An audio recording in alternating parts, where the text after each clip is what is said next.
দেখুন, গত 12ই ডিসেম্বর 2025 তারিখ ইনকিলাব মঞ্চের মুখপাত্র ওসমান হাদিকে অত্যন্ত নির্মমভাবে গুলি করা হয়। আর এর ফলে পুরো বাংলাদেশ ফুঁসে উঠেছিল। আমরা রাস্তায় নেমে গিয়েছিলাম যে এরকম একটা ঘটনা কিভাবে সম্ভব। ঢাকা শহরে দুপুর 2:30টার সময় আমরা তারপর দেখেছি যে সরকার বিভিন্নভাবে চেষ্টা করেছে এই আসামিদেরকে, বিশেষ করে ফয়সাল এবং আলমগীরকে গ্রেফতার করার জন্য। সারা বাংলাদেশে অভিযান চালিয়েও তাদেরকে গ্রেফতার করতে পারেনি। এটা নিয়ে নানা জল্পনা কল্পনা ছিল, পক্ষে বিপক্ষে ছিল। এক দল আরেক দল একে অপরকে দোষারোপ করতেছিল। শেষ পর্যন্ত পুলিশের পক্ষ থেকে কিন্তু 50 লক্ষ টাকা পুরস্কার ঘোষণা করা হয়েছিল, কিন্তু তাদেরকে ধরা যায়নি। তো গতকালকে আমরা হঠাৎ করে জানলাম যে তাদেরকে আরো 2 দিন আগে 6 তারিখে বনগাঁ থেকে, বনগাঁ কিন্তু আপনি যদি বনগাঁয় যান দেখবেন যে এটা ভারতের সীমান্তের কাছাকাছি, বাংলাদেশ সীমান্তের কাছাকাছি থেকে তাদেরকে দুজনকে গ্রেপ্তার করা হয়েছে। ওখানকার এসটিএফ, যেটা আর কি কলকাতা পুলিশ এবং রাজ্য সরকারের এসটিএফ বিশেষ ফোর্স পুলিশের, তারা কিন্তু গ্রেপ্তার করেছে। তারা হঠাৎ করে খবর পেয়েছে যে বাংলাদেশ সীমান্তে দুজন প্রবেশ করার চেষ্টা করছে বাংলাদেশে।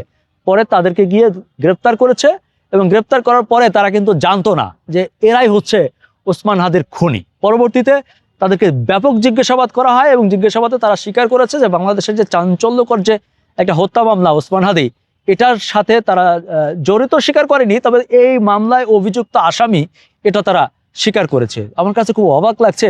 আমরা জানতে পারলাম যে প্রায় বছরখানেক আগে তারা মেঘালয় সীমান্ত দিয়ে ভারতে প্রবেশ করেছে এবং সেখানে ভারতের বিভিন্ন জায়গায় তারা ঘুরেছে, বিভিন্ন জায়গায় আশ্রয় নিয়েছে এবং শেষ পর্যন্ত তারা বাংলাদেশে আবার প্রবেশ করার চেষ্টা করছে। আমি অবাক হই যে এদের কত বড় সাহস, যারা আবার বাংলাদেশে ব্যাক করার চেষ্টা করছে। এবং কলকাতা পুলিশ জানতে পেরেছে যে বাংলাদেশেও কারো কারো সাথে তাদের যোগাযোগ ছিল। এখন বের করতে হবে যে কাদের সাথে যোগাযোগ ছিল এবং কাদের সাথে যোগাযোগ করে তারা ঢোকার চেষ্টা করছিল।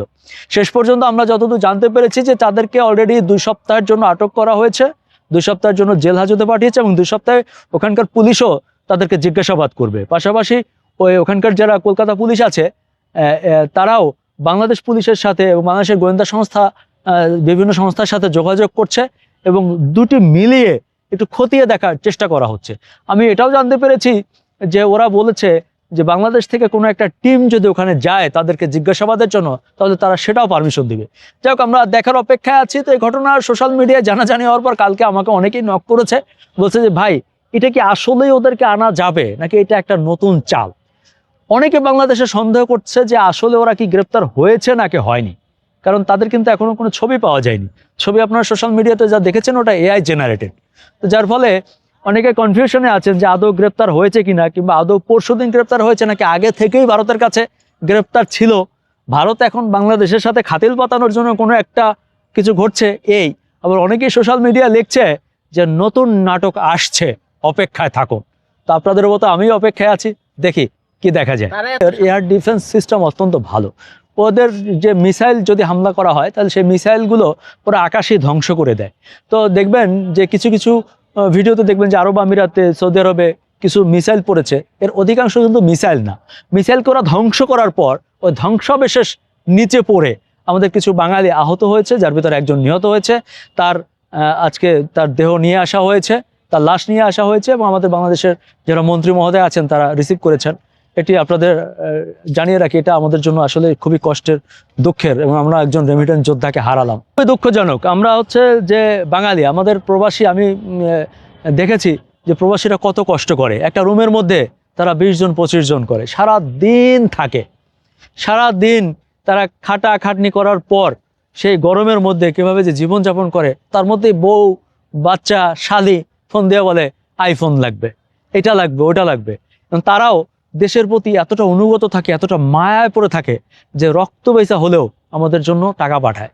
এবং বাংলাদেশের যে ইনকাম, প্রবাস থেকে যে টাকাটা আসে, যেটাকে আমরা রেমিটেন্স বলি, এটা দিয়ে কিন্তু আমাদের অর্থনীতি সচল থাকে। তার মানে আমাদের দেশে একটা গুরুত্বপূর্ণ ভূমিকা রাখে কিন্তু এই প্রবাসীরা আমাদের অর্থনীতিতে। এদেরকে নিয়ে আমরা বড় বড় চাপাবাজি করি, বড় বড় বয়ান দিয়ে, দেখবেন আমাদের মন্ত্রী এমপি যারা হয় না, তারা কিন্তু এদেরকে অনেক সুনাম করে। কিন্তু আমি দেখেছি পৃথিবীতে সবচেয়ে অবহেলিত হচ্ছে এই প্রবাসীরা। এই প্রবাসীর সাথে প্রতারণা করে সবাই, এই প্রবাসীর সাথে প্রতারণা করে সরকার, এই প্রবাসীর সাথে প্রতারণা করে মিডিয়া, এই প্রবাসীর সাথে প্রতারণা করে তার নিজের স্ত্রী। সারা জীবন কষ্ট করে টাকা পাঠায়া তারপর 15 বছর পর বিদেশ থেকে আইসা দেখে বউ আর একজনের সাথে ভাগছে। আমার কাছে এরকম অসংখ্য কেস আছে যে সারা জীবন কষ্ট করছে, বউয়ের জন্য কি না করছে, দেশে আসছে, আসার পরে বউ এয়ারপোর্টেই যায় না, বউ আর একজনের সাথে ভাগছে। আবার এয়ারপোর্টে আইসা বাসায় গেছে, বাসায় যা দেখছে বউ আর একজনের সাথে সকল সম্পদ নিয়ে চলে গেছে। এবং বহু প্রবাসী আছে আমার অফিসে এসে কান্নাকাটি করে, ভাই আমি এখন কি করব। পারিবারিক সমস্যা তো আমরা সমাধান দিতে পারি না, শুধু এটাই বলি যে প্রবাসী ভাইদের পাশে না দিন শেষে কেউ থাকে না, সবাই প্রতারণা আছে। ধরুন হাদিকে হত্যা করা, এটা তো ওই আমাদের দেশের মুসলিমরে মেরে ফেলাইছে বা গ্রাম গায়ে জায়গা জমি নিয়ে গন্ডগোল হয়েছে, এরকম কিছু না। এটা অবশ্যই একটি বড় ইস্যু এবং রাজনৈতিক ইস্যু। এটার সাথে গভীর চক্রান্ত এবং ষড়যন্ত্র আছে এবং এটা রাষ্ট্রীয় ইস্যু।